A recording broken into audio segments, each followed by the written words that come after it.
Estás escuchando Puertas al Misterio.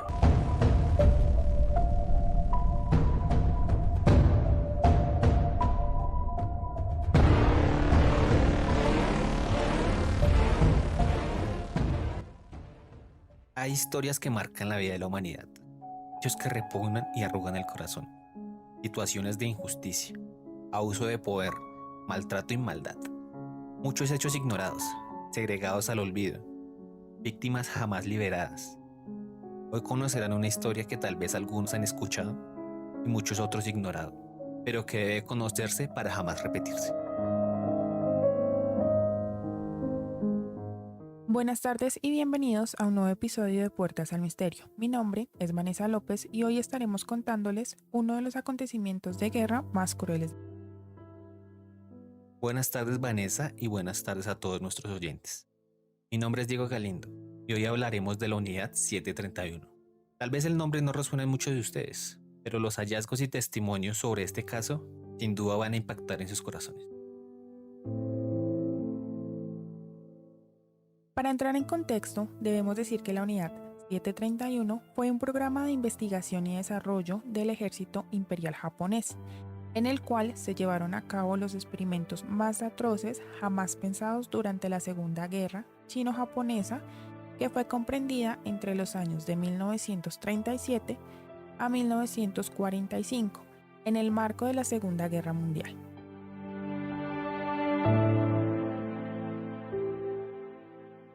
Correcto. Si nos enfocamos ya en el tema de la Segunda Guerra Mundial, probablemente la barbarie nazi sea el episodio más conocido, el más destacado de toda esta época, donde sucedieron evidentemente fuertes acontecimientos en la historia de la humanidad. El más trágico contado. No tanto oculto porque todas estas situaciones han sido contadas, sino más bien el que más se le ha dado protagonismo. Sí, mejor dicho. Y es que como hubo muchos partícipes en esta guerra mundial, varios países involucrados, la fama traspasó, por decirlo así, fronteras. Y digamos que ahí fue el inicio de esta segunda guerra, segunda etapa de la Gran Guerra. Se inició en el pueblo de Alemania, pero ya era un secreto a voces que posteriormente, después de la primera, iba a haber un segundo conflicto. Era cuestión de tiempo para que dentro de las otras naciones hubiera otra confrontación, tratando de imponer ideologías políticas o raciales, ¿no crees? Sí, claro, digamos que siempre va a haber alguien que quiera primar por encima de los demás. Entonces, bueno, ya dejando de lado un poco lo de la Segunda Guerra Mundial, ya nos adentramos en lo que sucedió para la misma época en el continente asiático. ¿Qué es lo que vamos a contar el día de hoy del Escuadrón de la Muerte, como fue catalogado por muchos? Y claro, como estamos comentando, el foco de los momentos destacados ilumina la parte de la historia nazi, pero también hubo un sinnúmero de hechos importantes, catástrofes que envolvieron a todos los continentes. De ahí obviamente que sea una guerra mundial, como particularmente vamos a hablar hoy del continente asiático, que es donde vamos a enfocarnos el día de hoy. Sí, hablamos un poco de la Segunda Guerra Mundial, ya que en ese momento compartía ese ideal de supremacía nazi o supremacía racial. ¿Quiénes? Los japoneses por encima de los chinos y Los coreanos también. de los coreanos. Sí, ellos querían imponer esta idea racial. Y ellos tenían esa intención, tenían la idea de imponerse tanto culturalmente en el poder, como tú lo comentas, se sentían superiores a las otras comunidades asiáticas. Y todo esto sucedió desde la Primera Guerra Mundial, cuando ellos hicieron parte del grupo de los aliados contra el grupo de Alemania, y posteriormente, cuando finalizó esta guerra, ellos querían ser tomados en cuenta al momento de la repartición de botín, por así decirlo, cuando se hizo el Tratado de Versalles. Iban a repartir tierras, repartir protagonismos, y Japón quería sentirse importante y hacerse notar al nivel internacional. Sí, claro, tener como esa popularidad que ellos creían que merecían tener. Como no fue así, ya en la Segunda Guerra Mundial como que se desligó de esto. De las fuerzas aliadas, correcto. Además de la intención supremacista que estaban haciendo en ese país. Correcto, y ya empezó como ese ideal del que venimos hablando de ser mejor que todos, y ahí es donde nace el Escuadrón 731. Digamos que se fortaleció porque el Escuadrón 731 o la ideología, que sabemos que la ideología supremacista que manejaban era el Kodoha, ¿recuerdas? Más específicamente se denominaba así a la intención de supremacía racial que pretendían tener los japoneses o que creían tener ellos. Exacto, y así esta unidad nace como una investigación secreta del ejército imperial japonés. y ya es catalogado como el responsable de los crímenes de guerra más atroces del siglo XX en Asia. Y yo creo que al escuchar esta historia, muchos concordarán conmigo que es la más atroz en la historia de la humanidad. Podría ser. Y hablando aparte de Kodoja en Japón, ya venía evidenciándose una cultura ultraderecha, nacionalista totalmente y obviamente ya anticomunista, que pretendía imponerse dentro de la política de Estado como tal. ¿Sí? Sí, es aquí donde ellos se convierten como en ese equivalente aproximado a las SS nazis. Sí, es verdad, los empezaron a comparar. Ellos traían en su propuesta ideas racistas, también traían la idea de acelerar sus métodos de contraespionaje y de estar acompañándose o estar al tanto de lo que sucedía en otras naciones rivales. Claro, y todo lo de la investigación de sabotaje político. Exactamente. Y ya posteriormente, la infiltración en las líneas enemigas. Estaban adaptando las nuevas prácticas de guerra de naciones de Occidente, estaban adhiriéndose a las nuevas propuestas de guerra o teorías de guerra que implementaban los otros. Sí, correcto. Y ya en este punto, para el mes de septiembre del año 31, invadieron la región de Manchuria. Realmente que era una región china, ¿no? Sí, ahorita que es donde está ubicado el norte de China. Exactamente, pero en su momento este territorio era chino, pero ellos en su campaña de guerra invadieron este sector del país y se apropiaron obviamente de todo ese territorio. Ajá. Y Manchuria se convertiría en ese estado títere que fue comandado por el antiguo emperador chino. Y fue catalogado como lo hizo un estado títere, porque a pesar de pertenecer a una China, oficialmente, entre comillas, era chino, pero se encontraba tras bambalinas comandado por los japoneses. Correcto. Y ya en torno a todo esto, en el año 32 nace la Unidad de Investigación Antiepidémica, un laboratorio que en teoría debía combatir esas posibles expansiones de las enfermedades, pero que no era otra cosa que una fachada donde se fraguarían los experimentos que ayudarían, digamos que a salir victoriosos de una posible guerra biológica. Totalmente. Estaban mostrando bondadosos al tratar de combatir epidemias, pero simplemente era una fachada. Porque en realidad lo que se estaba gestando allí era un centro para generar futuras armas biológicas y un centro de experimentación. Sí, y antes de mencionar a quién y cómo los usaban en beneficio a su causa, Causa que era supuestamente encontrar hacer un estilo de super soldados. Es lo que ellos pretendían. Fue una ficción, a cuento de película. Pero este era uno de los principales objetivos que pretendían. Hacer más fuertes y resistentes a su ejército, a sus soldados, para que lograran aguantar más en el frente de batalla, en el momento de una confrontación bélica. sí, exactamente, y usaron a personas que llamaban marutas Que significa tronco, la traducción. y les llamaban así para cubrir su fachada, que era un aserradero. Ellos querían hacerse ver frente al público o frente a la población como un lugar de tratamiento de maderas, pero la palabra clave de la que estamos hablando eran las personas como tal. Los trataban como maruta o troncos, como si fueran una simple materia prima. Y ya mencionando quién estuvo al mando de esta unidad, fue Shiroichi, que hay quienes lo llamaron en su momento Mengele. Claro, lo hicieron la comparación con el ángel de la muerte, su homólogo, el alemán, que hizo un experimento con infantes durante la Segunda Guerra en Alemania. Sí, por la serie de atroces experimentos que cometió con estas personas. Y es que su proceder fue muy similar, el de Mengele y el de Ishii. Fue en el momento del escape de todos los nazis de Alemania y de Europa. Obviamente ya estaban perdiendo la guerra, pero fue paradójicamente premiado por las nuevas dictaduras que se estaban gestando aquí en Latinoamérica y salió impune de todos sus actos. De ahí viene el apodo, después que se conocieron en los posteriores juicios, las similitudes que hubo entre Shiro y Mengele. Pero Shiro simplemente era el actor material de toda esta fachada que se estaba manejando. Realmente el actor intelectual de todo esto era el ministro de guerra Sadao Araki, la mente intelectual de todo esto que se manejó, quien contactó a Ishii y le convenció que bajo sus conocimientos que tenía iniciara todas estas investigaciones y experimentos. Pero ¿quién era Ishii? Fue un japonés que nació en 1892. Pero ¿cuáles eran sus especialidades? ¿Por qué crees que lo llamaron y hiciera parte de este grupo? Porque él era bacteriólogo, tuvo varios estudios en epidemiología, tenía posgrados y diferentes titulaciones en esta rama de conocimiento. Claro, y era una persona totalmente cualificada para desarrollar todo este tipo de experimentos e investigaciones, ¿cierto?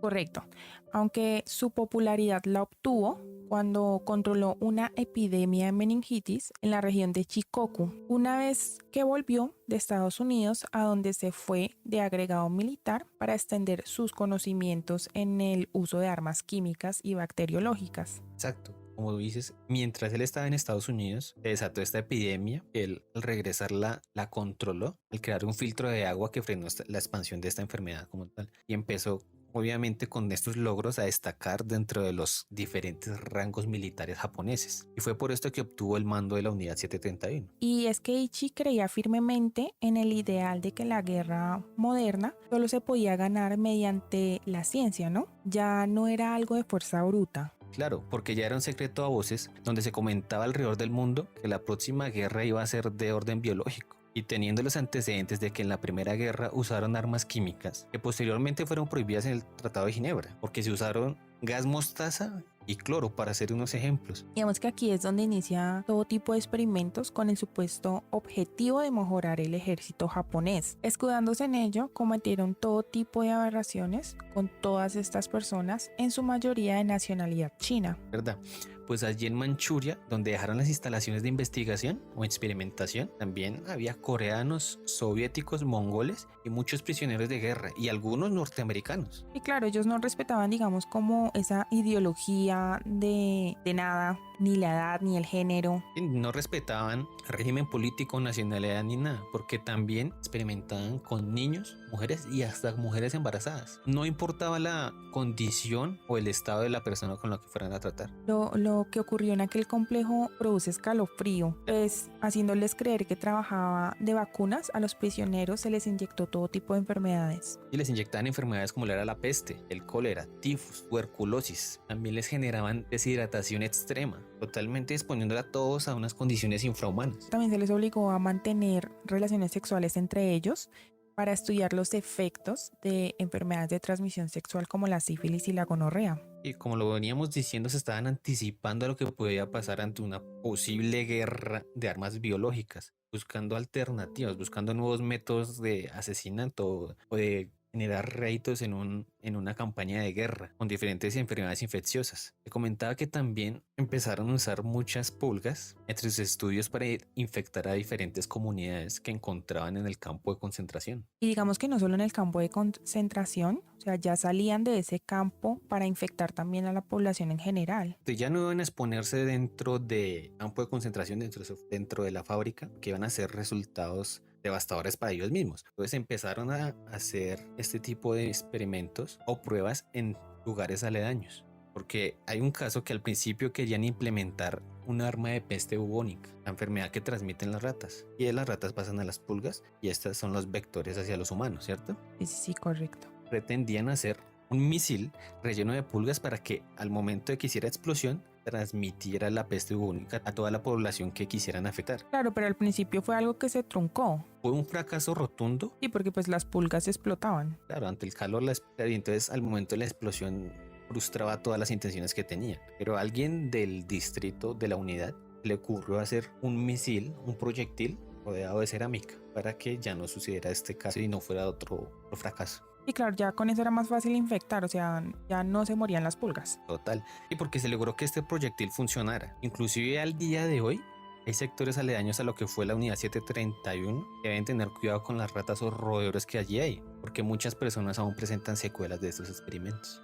Correcto. Y aquí no solamente se manejaron este tipo de experimentos de las pulgas, sino que ya fueron mucho más allá, realizando todo tipo de acciones aberrantes contra sus prisioneros, como la amputación de diferentes partes de su cuerpo, cirugías para extraer órganos en los cuales no usaban ningún tipo de anestesia.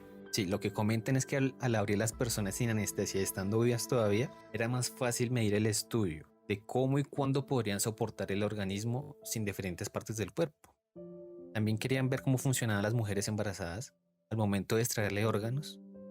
Mencionaban que era algo que debían hacer sin anestesia también, y aún con vida de las mujeres, para que las muestras científicas, según ellos, siguieran más frescas. Y más puras. Hay otra teoría que se manejaba, y es que las armas que tenían, que no eran de tipo biológico, sino las granadas y las lanzallamas, eran usadas en estas personas para saber cuál era la magnitud del poder que éstas tenían. Era una fábrica de la muerte, y ya no era una película.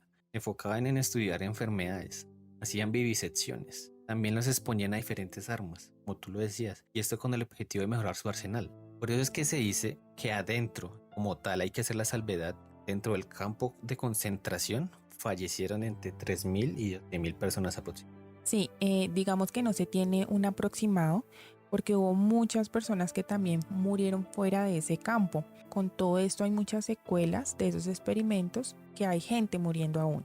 Lo que estábamos hablando de los proyectiles y que todavía siguen existiendo víctimas, pero en su momento, fuera de las instalaciones, se llega a un número arriesgado de entre 200.000 y 400.000 personas. En esa época.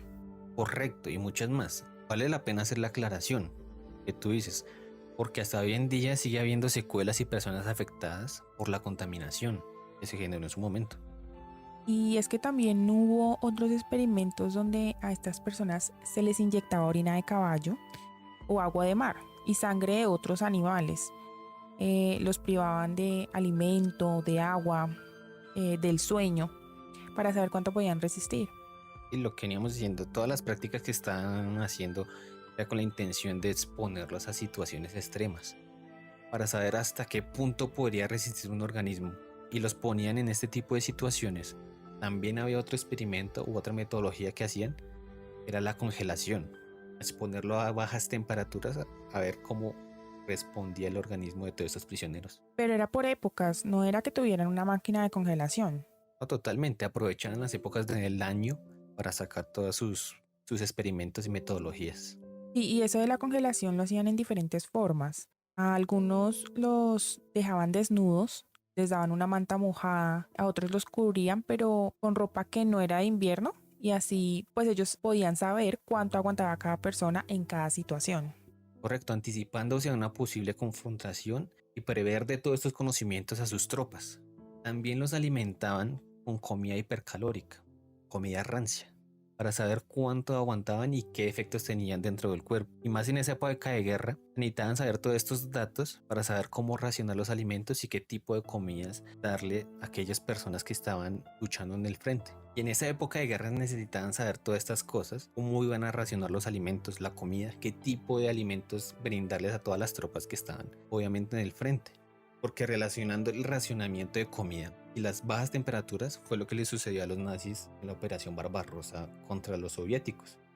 Ellos pensaron que simplemente era invadir a las tropas de Stalin y ya, pero se encontraron con bajísimas temperaturas y al momento de confrontar esta adversidad quedaron sin comida y miles de tropas, miles de personas, miles de soldados murieron.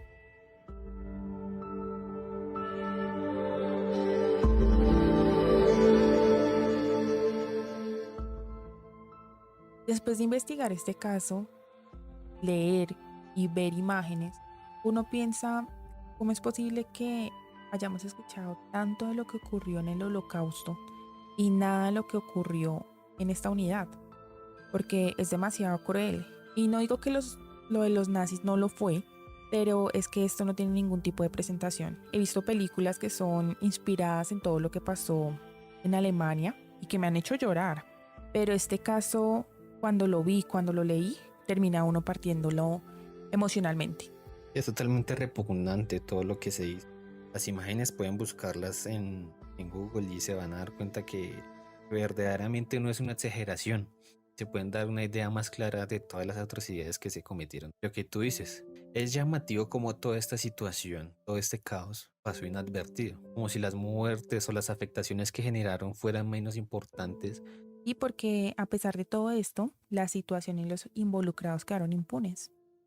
Claro, y ese es otro atenuante ante todo este caso. Y ahora vamos a hablar de los juicios de Tokio. Posteriormente a la invasión de los soviéticos a Manchuria, obviamente ya las fuerzas del eje estaban perdiendo la batalla, la Segunda Guerra Mundial. Entonces todos los japoneses que trabajaban allí se dieron cuenta que debían obviamente escaparse. Y yo estaba de acuerdo, pero anticipándose a todo esto, repartió cápsulas de cianuro a todos sus colaboradores para que se suicidaran y obviamente no quedaran cabos sueltos de toda esta investigación. Y obviamente no descubrieran todo lo que pasó allí. Y yo creo que también era para que no conocieran su investigación, porque de pronto el conocer lo que ellos estaban haciendo podía poner a otros países en un lugar más arriba de ellos. Obviamente y trataron de destruir todo el complejo, los sectores, las pruebas, pero no fue posible por lo apremiante de la situación. Inclusive quedó un muro de pie de todo ese sector, que hoy en día es parte de los cimientos de un museo donde retratan y tratan de mostrar todo lo que sucedió en esta unidad. Y volviendo a lo de la impunidad, en el término de la guerra en el 45 y tras destruir el complejo, los sobrevivientes fueron amenazados con la destrucción de sus carreras políticas o militares si llegaban a contar algo de lo que allí sucedió. Como decíamos, Shiro les dijo, si lograban escapar o llegaban a ser capturados vivos, no podrían revelar nada de lo que sucedió en la unidad 731 porque los amenazaban de destruir toda su carrera política o administrativa que podrían aspirar después de la guerra. Entonces Shiro escapó a Japón, fingió su muerte y enterró otro cuerpo para que pensaran que él pereció allí. Pero en el año 46 fue capturado por los Estados Unidos. Puntualmente se dice que fue por Douglas MacArthur, uno de los altos mandos de los Estados Unidos. Pero aquí es donde vienen unos hechos de la impunidad más grandes sobre toda esta situación. Porque se generó una negociación donde se aclararon los siguientes puntos. Que si ellos revelaban todos los datos de la investigación que se habían generado, Estados Unidos no iba a juzgarlos por los crímenes de guerra o por las experimentaciones que habían realizado.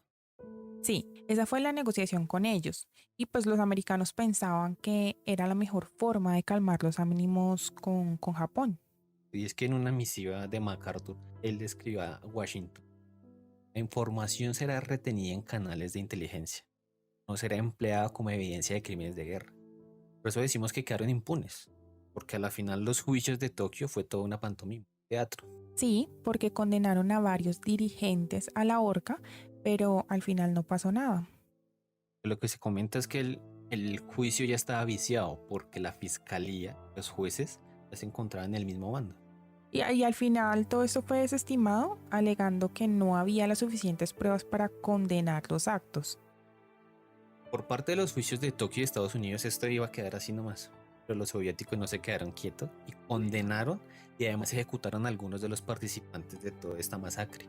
Y al hacer esto sale Estados Unidos de nuevo a condenar este juzgamiento, viendo que era una campaña comunista. Todo esto son todas estas situaciones que de verdad lo hacen pensar que de verdad la política es dinámica y voluble y acomodada a las intenciones que depende de cada país. Sí, a veces es como acercarse al árbol que más sombra les da, o algo que no me vaya a afectar posteriormente.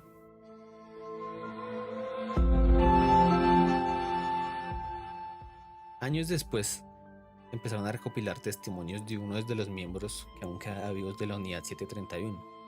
Posteriormente hubo una demanda colectiva de la comunidad china contra el Estado japonés, donde se empezaron a arrojar o a salir más datos a la luz de otras actividades llevadas a cabo en este programa. Este alegato fue introducido entre más o menos el 97 y el 98 por 180 ciudadanos chinos, entre los que había sobrevivientes y familiares de las víctimas, descendientes de todos los que perecieron. El grupo demandó simplemente al inicio por una disculpa por parte del Estado japonés, pero después también alegaron una indemnización de 10 millones de yenes. Eran aproximadamente $84,000. Claro, era una compensación que pretendía lograr cada uno de los afectados chinos. Posteriormente, en el 2002, estos pedidos de reparación fueron rechazados, pero sí reconoció los hechos del caso. Fue la primera vez que un tribunal japonés admitió que ese país llevó a cabo una guerra biológica. Pero sigue siendo un tema tabú, un tema que no terminan de embarrarse las manos para aceptar sus culpas. Porque a pesar de esto se cuenta que todo el Estado sabía, el emperador también sabía toda la situación que se había hecho a partir de esta unidad y todas estas masacres que se generaron. Ya en 2005 el máximo tribunal ratificó el fallo previo, pero no aprobó compensar económicamente a las víctimas. Al argumentar, la ley internacional no permitía que ciudadanos extranjeros dieran reparaciones al gobierno japonés por actos de guerra. O sea que las masacres tenían que ser más adentradas en China para que sí hubiera una remuneración económica. La existencia de toda esta unidad supone un capítulo oscuro de la historia de Japón que aún no ha sido cerrada. Como lo decimos, muchas veces sigue siendo negada. Sí, y el país asiático ha sido acusado de fallar al momento de reconocer los crímenes de guerra que cometió en el pasado.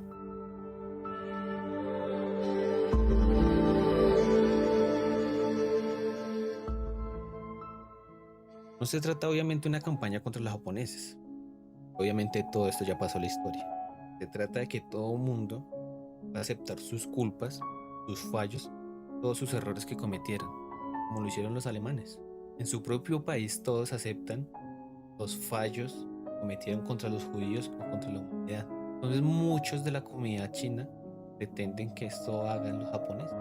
No va a haber más enfrentamientos, no va a haber más guerras, porque no esperamos que vuelvan a suceder situaciones así. A nadie le cabe en la cabeza cualquier ser humano pueda pasar por una situación así. Un familiar, un amigo, cualquier país. Se trata de la intención de avanzar como humanidad, la intención de conocer la historia.